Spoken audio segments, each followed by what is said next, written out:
plants.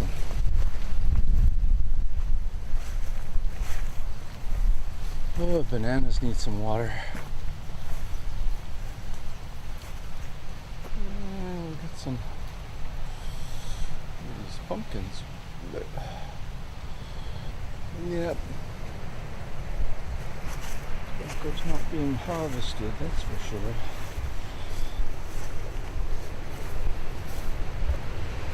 It's really amazing how well these plants do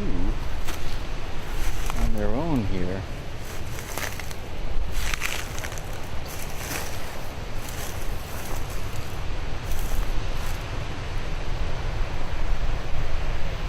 The sweet potatoes actually seem to be thriving.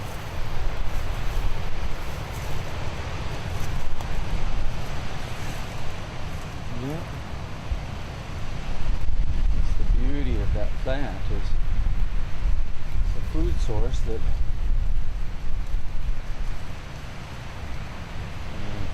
granted, more care is better, but the idea that you could plant this food and have it just be unattended and do so well is fairly incredible. I guess there's quite a bit of groundwater here.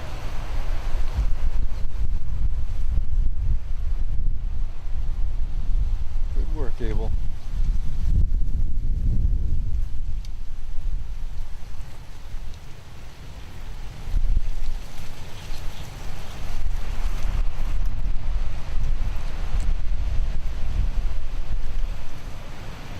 People lived here.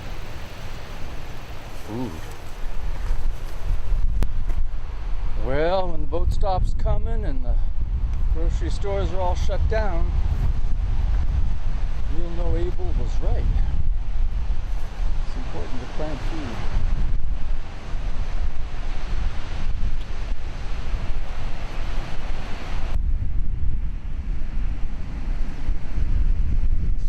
Marshland here.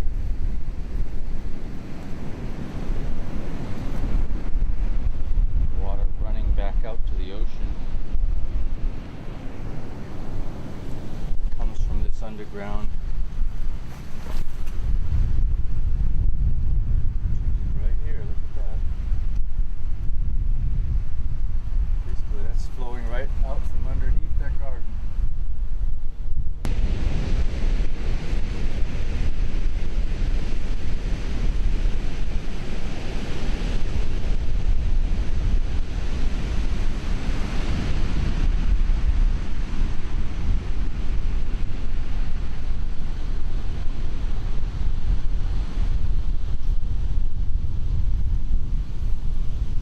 Wondering if these are the reeds that can be used to make watercraft. Probably not. They're more suitable for house building or something, thatching.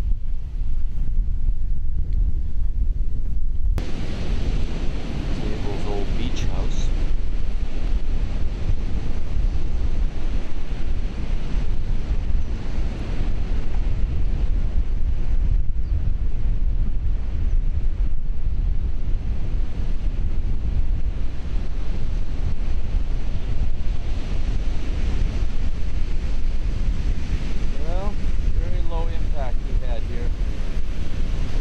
Big old house up on the hill.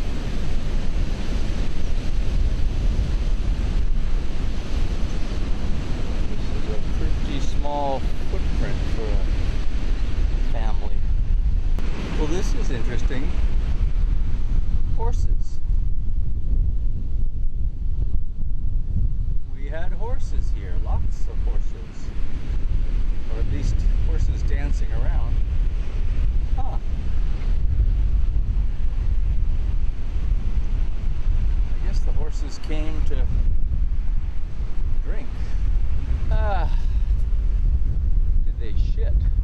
I guess is one of the questions. I love this little shrine here.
that many people in our Western culture have completely forgotten about in recent years.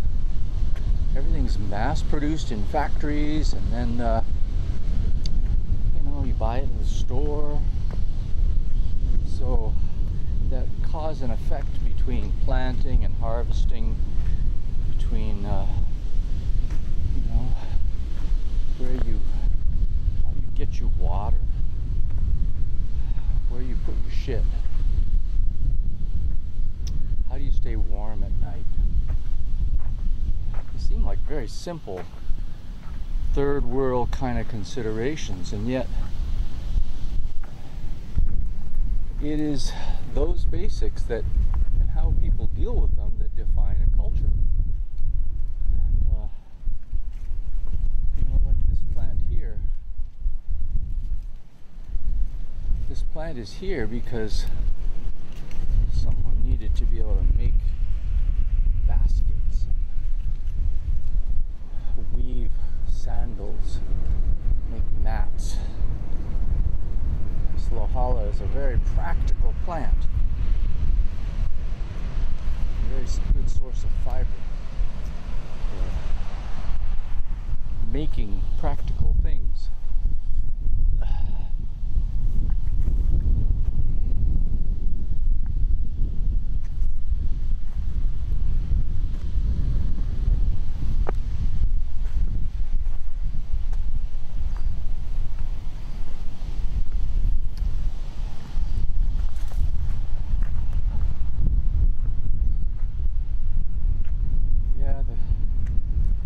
That grow up here in Kawa, if they spend enough time out in the country,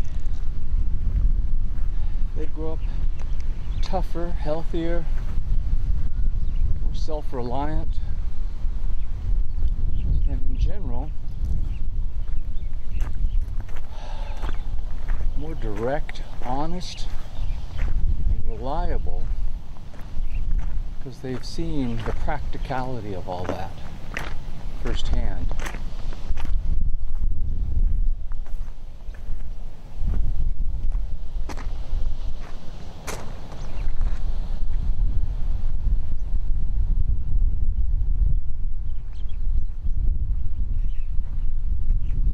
I hope in its stewardship of this land, the county actually, as a group of humans,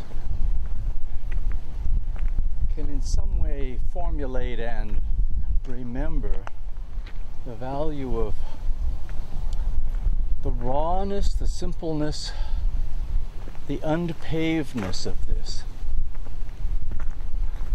If something is to be paved, that it be paved with illy stones rather than cement hauled over from Florida or someplace. Hope people can be able to remember the value of simplicity, the value of walking, the value of planting and harvesting,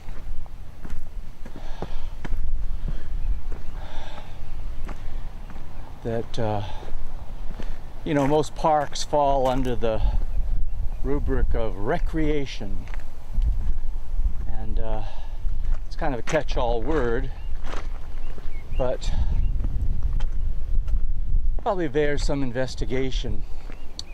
Recreation, is that thrill-seeking, adrenaline rush? Is it a chance to relax? Ultimately, I believe it means to recreate.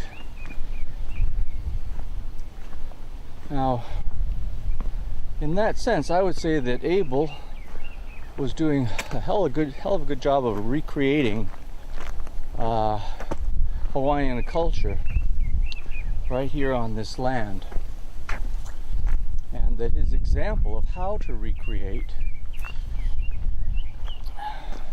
is something that a lot of other newcomers here could benefit tremendously by practicing and understanding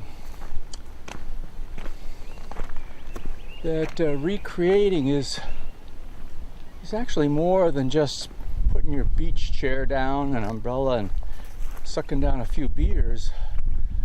Recreating is coming in contact with the core values, the core essentials of life, so that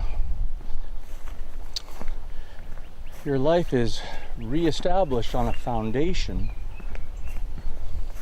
that's substantial, that's sustaining, that's not making more mess than it needs to. That is life is a process of obtaining from the earth and giving back to it. It is not really a business. And the failure of corporations to translate life into something more than a profit-motivated exercise in the extraction of raw materials and the production of objects for sale, that failure is actually lodged in the nature of the organizational style that corporations are designed by people to enact.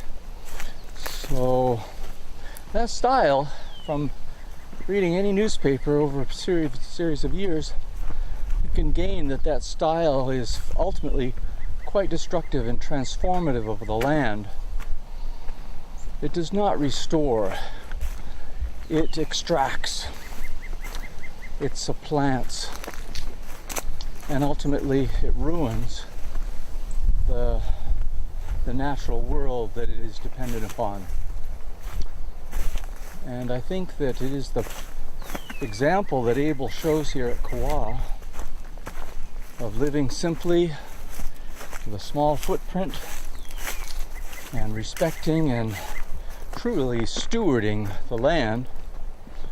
I think that example is incredibly important, and that it deserves, respect.